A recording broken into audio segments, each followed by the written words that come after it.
মঙ্গলবার কল্যাণীতে উত্তর চব্বিশ পরগনা, নদিয়া ও হুগলি এই তিন জেলার শীর্ষ প্রশাসনিক আধিকারিকদের নিয়ে একটি পর্যালোচনা বৈঠকে বসেছিলেন মুখ্যমন্ত্রী। প্রায় 2 ঘন্টারও বেশি সময় ধরে চলে এই বৈঠক।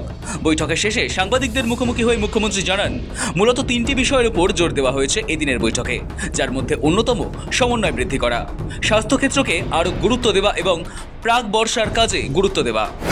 বৈদিক চিকিৎসায় জোর, স্বাস্থ্য দপ্তর থেকে আলাদা আয়ুষ। ঢেলে সাজানো হবে এবার রাজ্যের আয়ুষকে।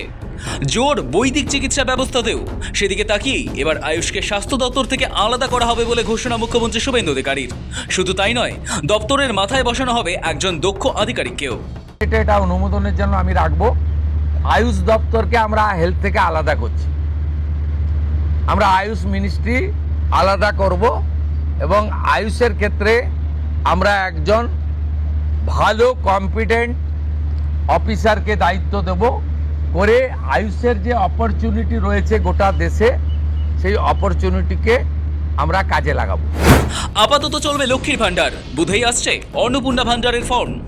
বাংলায় লক্ষ্মীর ভাণ্ডার থেকে অন্নপূর্ণা ভাণ্ডার যোজনায় উত্তরণের প্রশাসনিক সলতে পাকানোর কাজ শেষ। বুধবার থেকে এই নতুন প্রকল্পের সরকারি প্রক্রিয়া পুরোদমে শুরু হতে চলেছে।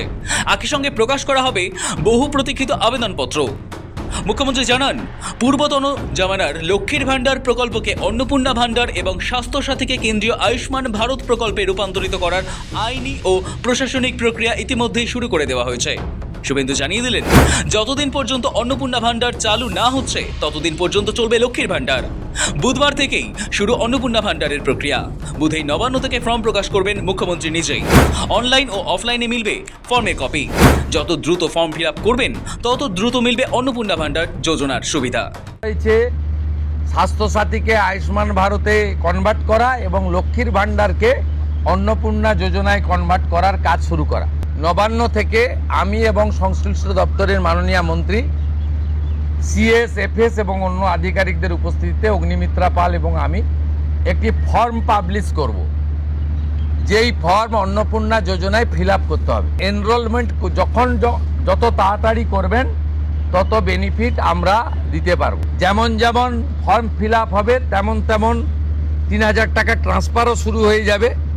আর যতক্ষণ না 3000 টাকা ট্রান্সফার হচ্ছে, স্বাস্থ্যসাথী যেমন কন্টিনিউ রাখা হয়েছে আয়ুষ্মান ভারত কনভার্ট না হওয়া পর্যন্ত, এখানে আপনার লক্ষ্মী ভাণ্ডারকেও কন্টিনিউ করা হবে। বিধায়করা নিজ উদ্যোগে ফর্ম ফিল আপ করাবেন এবং সরকারও বিডিওদের নেতৃত্বে প্রত্যেক বাড়িতে বাড়িতে ফর্ম ফিল আপের জন্য সহযোগিতা করার জন্য লোক পাবেন। মা ক্যান্টিনে 5 টাকায় মিলবে মাছ ভাত। শুধু অন্নপূর্ণা ভাণ্ডারই নয়, এদিন মা ক্যান্টিন নিয়েও চমক দিয়েছেন মুখ্যমন্ত্রী শুভেন্দু অধিকারী।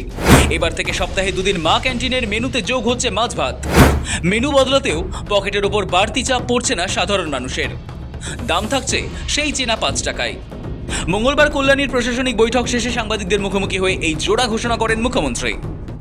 আমাদের মা ক্যান্টিন রয়েছে, সেই ক্যান্টিনগুলোতে 367টা, তাই তো, অ্যাপ্রক্স 400-র কাছাকাছি সংখ্যা আপাতত এই থাকছে। সেখানে আমরা 2 দিন করে মাছ খাওয়াবো, সপ্তাহে 2 দিন করে মাছ খাওয়াবো, 5 টাকাতেই খাওয়াবো। মুখ্যমন্ত্রীকে বলুন বন্ধ, এবার শুরু আপনার সরকারকে বলুন। তৃণমূল জামানায় মুখ্যমন্ত্রী মমতা বন্দ্যোপাধ্যায় চালু করেছিলেন মুখ্যমন্ত্রীকে বলুন কর্মসূচি। এবার সেই কর্মসূচি বন্ধ হলো। এবার নতুন নাম হলো আপনার সরকারকে বলুন। নদিয়ার প্রশাসনিক বৈঠক শেষে বড় ঘোষণা করে দিলেন রাজ্যের মুখ্যমন্ত্রী শুভেন্দু অধিকারী। পুরনো ফোন নাম্বার আর থাকবে না, নতুন ফোন নম্বর দেওয়া হবে, সেই কথাও এদিন জানানো হয়েছে। মুখ্যমন্ত্রীকে বলো বন্ধ হয়ে যাচ্ছে, তার জায়গায় আমরা নাম দিচ্ছি আপনার সরকারকে বলুন। আর পুরনো যে নাম্বার ছিল ও নাম্বারেরও বদল আসছে। এই সংক্রান্ত বিস্তারিত যেদিন আমরা লঞ্চ করব সেই দিন আপনাদেরকে নাম্বার জানাবো। নামটা আমি আজকেই জানিয়ে দিলাম, আপনার সরকারকে। কেন্দ্রের নির্দেশিকা অনুযায়ী ঘোষণা। শুভেন্দু অধিকারী জানান, প্রধানমন্ত্রী হিসেবে 12 বছর সম্পূর্ণ হয়েছে নরেন্দ্র মোদীর। তা মাথায় রেখেই আগামী 5ই জুন থেকে 21শে জুন পর্যন্ত একাধিক কর্মসূচির কথা ঘোষণা করা হয়েছে। পশ্চিমবঙ্গ সরকার এই কর্মসূচিতে যোগ দেবে। শুভেন্দুর কথায়, আগামী 5ই জুন সমস্ত পুরসভা এলাকায় মায়ের নামে একটি গাছ লাগানো হবে।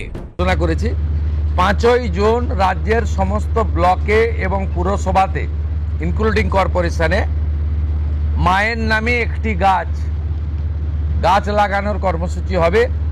প্রত্যেক বিধায়কদেরকে অরণ্য দপ্তর পরিবেশ দপ্তর, দুটো দপ্তর নোডাল থাকবে, তারা ফলের গাছ দেবেন এলাকায় বিতরণ করার জন্য, এলাকায় লাগানোর জন্য।